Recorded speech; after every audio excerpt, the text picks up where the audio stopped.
নাহিদকে তাদের আনতেই হবে। আমার ভোটাররা ভোট দিতে পারে নাই। এই যে আমাদের এভিডেন্স আছে যে এই কেন্দ্রগুলিতে আমাদের বাতিল এবং আমাদের যে হঠাৎ করে যে কয়টা 5-6টা কেন্দ্র টার্গেট করে বেশি করে রেজাল্ট হয়ে যাওয়া, তো কি গাইবি ভোট এখানে আসলো। পুলিশ এজেন্ট দিতে পারে না, যে ক্যান্ডিডেট পুলিশ এজেন্ট দিতে পারে না সব জায়গায়। আমরা একটা বুথে 5টা বুথে 5 জন এজেন্ট দিয়েছে, ওরা একজন দিয়েছে। সেই জায়গায় এত ভোট কোত্থেকে আসে? দুঃখজনক হলো স্বৈরাচারের পতন হয়েছে, স্বৈরাচারের দূষর সেই পলিসি তার এজেন্ডা বাংলাদেশে এখনও আছে।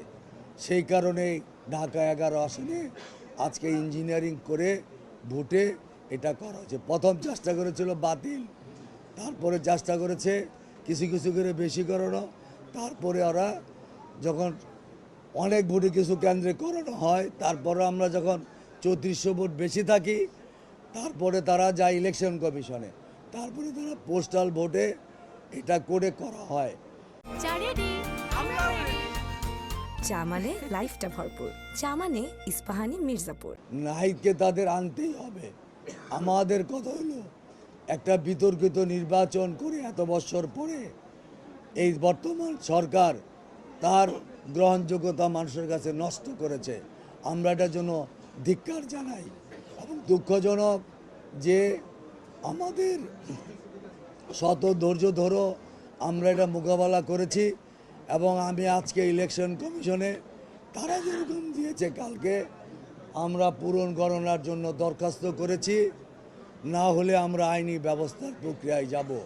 তবে সবচেয়ে সুখবর হলো এটাই, এমপি মন্ত্রী ষড়যন্ত্র করে নিতে পারে, কিন্তু বিএনপি আজকে রাষ্ট্র ক্ষমতায় গিয়েছে, তারেক রহমানের নেতৃত্বেই আমরা এই ঢাকা 11 আসনের মানুষের আগামী দিনের সেবা করব এবং মানুষের মঙ্গল কল্যাণের জন্য আমরা কাজ করব।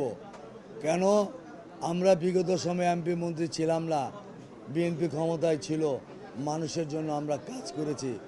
আল্লাহর রহমতে তারেক রহমান এবং বিএনপির সারা দেশে বিজয় ষড়যন্ত্র করে ঠেকানো যায় নাই।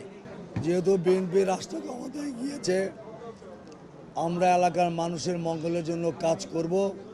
কিন্তু এই যে অন্যায়, এত বছর পরে ফিরে পাওয়া ভোটের অধিকার, যারা জুলাই যোদ্ধার নাম দিয়ে মানুষের মধ্যে এই বিভ্রান্তি ছড়িয়ে এজেন্ট দিতে পারেন না, হাজার হাজার ভোট কোত্থেকে আসে। আমরা রিকাউন্ট চাই এবং প্রশাসনিক সুব্যবস্থা চাই। বাংলাদেশ থেকে এই ভোট চুরির নাটকের কালচার বন্ধ করতে হবে। আমি এটার শেষ লোক, যেটা শেষ পর্যন্ত আমি রাজনীতি করে ফাইট দিয়ে যাব। মানুষের ভোটের অধিকার নিয়ে এই ছিনিমিনি খেলার অধিকার ইউনুস কেন কাউকে দেওয়া হয় নাই, আমি শেষ ম্যান, এটা শেষ পর্যন্ত দেখে যাব আইনি লড়াই সহ রাজনৈতিক প্রোগ্রামের মাধ্যমে।